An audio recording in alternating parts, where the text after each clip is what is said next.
Herkese merhaba arkadaşlar, kanalımıza hoş geldiniz. Kübra Ünlü yazdı. Uzak şehirde ömürlük yüzleşme.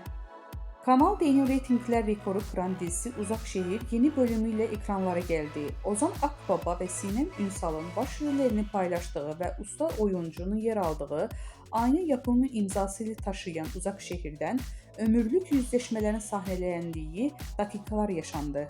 Seyircilerin adeten ekranlara kitleyen dizi bir kez daha ekranların zirvesinin sahibi oldu. İzleyenler derinden yaralayan sahnelerin olduğu bölümde heyecan rüzgarı esti. Uzak Şehir sosyal medyada da yeni bölümü ses getirdi.